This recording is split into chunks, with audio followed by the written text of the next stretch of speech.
केकेपी math में आपका स्वागत है। आज हम लोग पढ़ेंगे औसत का पार्ट 3, संख्याओं का औसत, एवरेज ऑफ नंबर।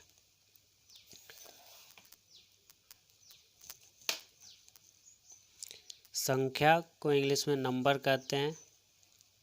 संख्या इसमें हम लोग पढ़ेंगे प्राकृत संख्या, नेचुरल नंबर, सम संख्या, इवन नंबर, विषम संख्या, ओड नंबर, वर्ग संख्या, स्क्वायर नंबर, घन संख्या, क्यूब नंबर। प्राकृत संख्या यानी नेचुरल नंबर का व्यापक रूप यानी जनरल फॉर्म क्या होता है? जनरल फॉर्म में लिखते हैं एन। जनरल फॉर्म में लिखते हैं एन।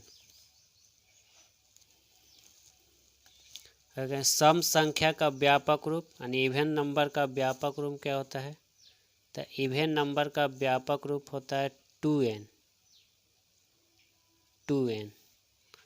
विषम संख्या का व्यापक रूप क्या होता है? जनरल फॉर्म में लिखेंगे विषम संख्या के यानी ओड नंबर को, तो 2n-1 हो गया व्यापक रूप विषम संख्या का। वर्ग संख्या यानी स्क्वायर नंबर का व्यापक रूप कैसे लिखते हैं? n square.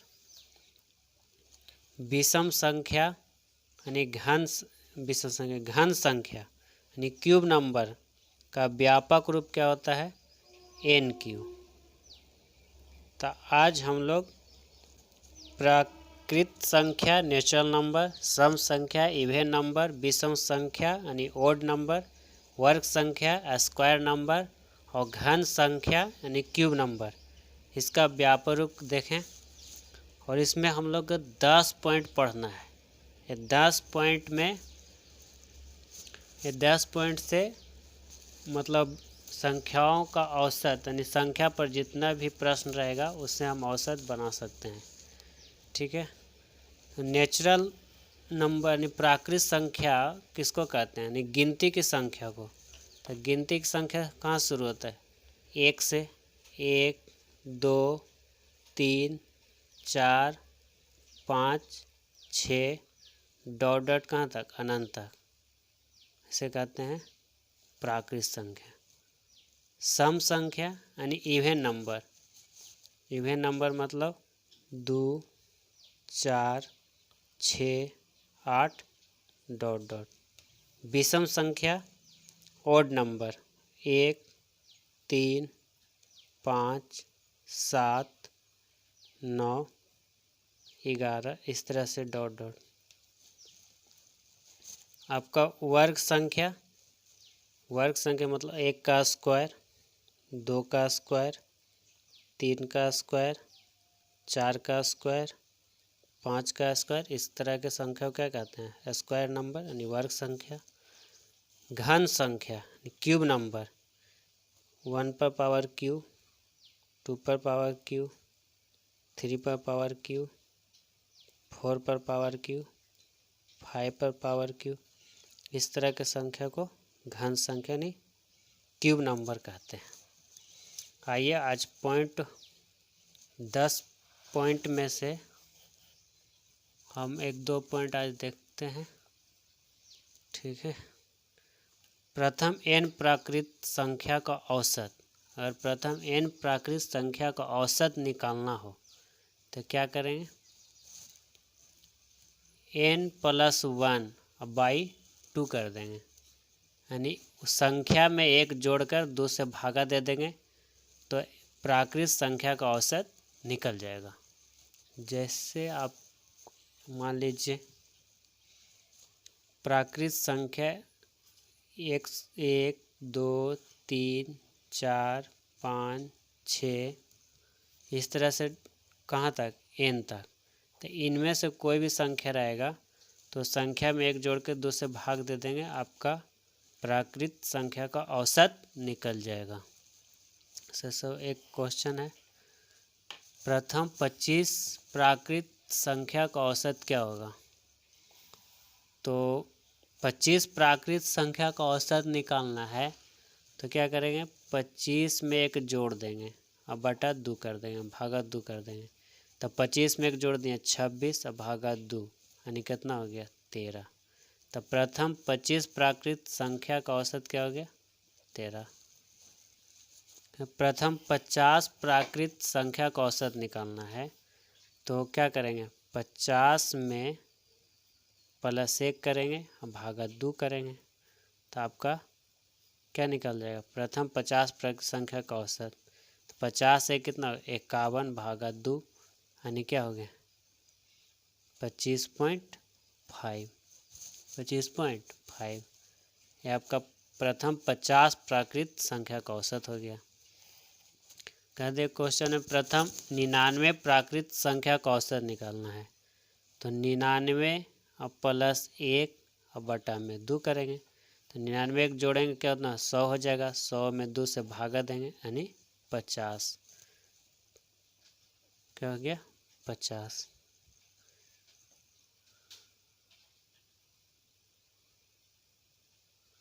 तो इस तरह से n प्राकृत संख्या का औसत निकालना रहेगा, तो इस तरह से निकालेंगे। दूसरा पॉइंट देखेंगे,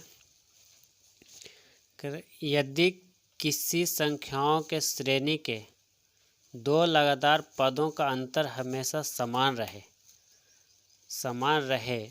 तो क्या करना है, यदि किसी संख्याओं के श्रेणी के 2 लगातार पदों का अंतर हमेशा समान रहे और औसत निकालने के लिए कहा जाए तो कैसे निकालेंगे। औसत निकालने के लिए कहा जाए तो क्या करेंगे, प्रथम संख्या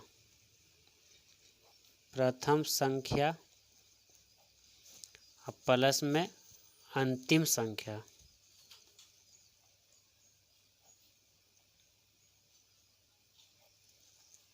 अब बटा 2 करेंगे।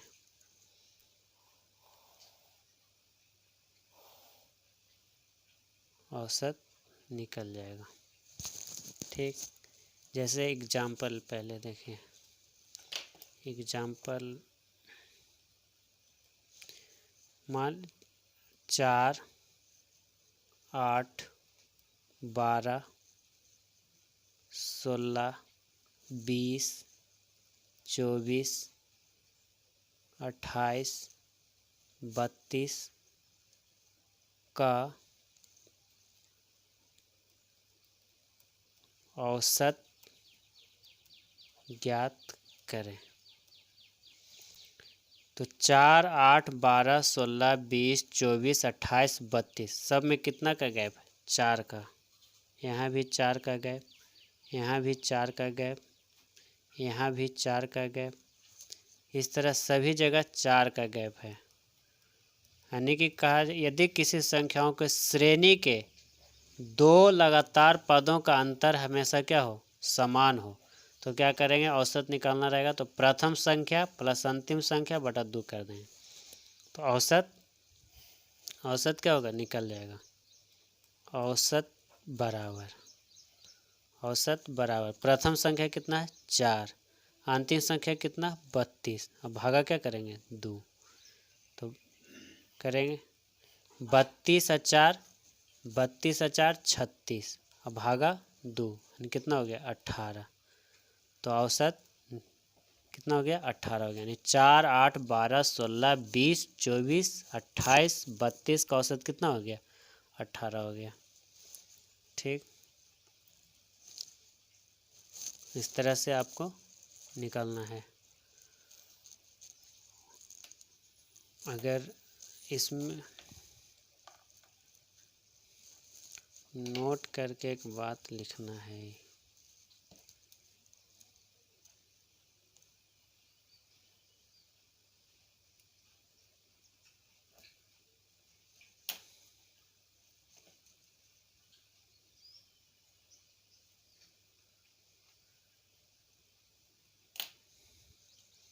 नोट में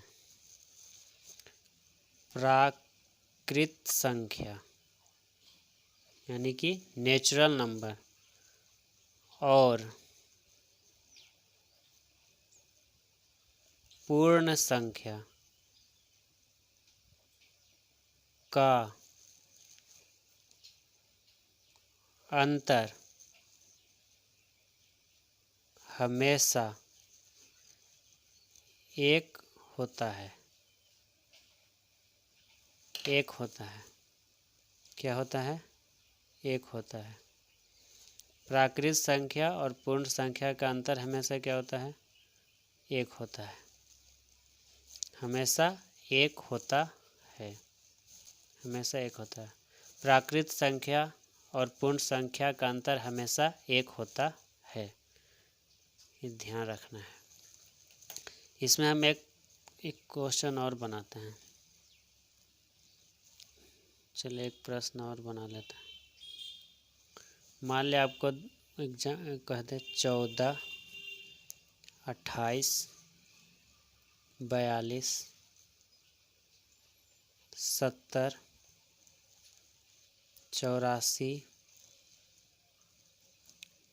98, 112, 126, 140 का औसत ज्ञात करें। तो 14 से 28, 14 का अंतर, 28 से 42, 14 का अंतर, 42 से 70, 14 का अंतर, 70 से 84, 14 के अंतर, 84 से 98, 84 से 98, 14 का अंतर, 98 से 112, 14 का अंतर, 112 से 126, 14 का अंतर, 126 से 140, 14 का अंतर। हमें सभी जगह 14 का अंतर हो रहा है।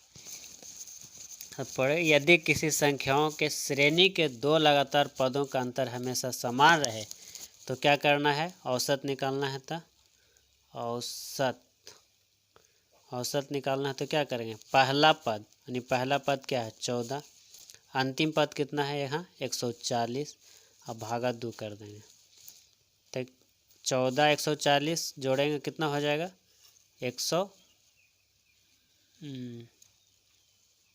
14 और 140 जोड़ देंगे कितना हो गया? 40 और 10 50 और 5 4 54, 154 और भागा 2 करता है, कर दीजिए। 7 दूनी 14 और 7 दूनी 14, यानी कितना हो गया? 77। ये आपका आंसर हो गया। आंसर हो गया। तो औसत निकालना रहेगा और अंतर हमेशा क्या हो? समान हो। तब पहला पद प्लस अंतिम पद भागा 2 कर देंगे, संख्या का औसत निकल जाएगा। वीडियो को लाइक कीजिए, शेयर कीजिए और सब्सक्राइब कीजिए। धन्यवाद।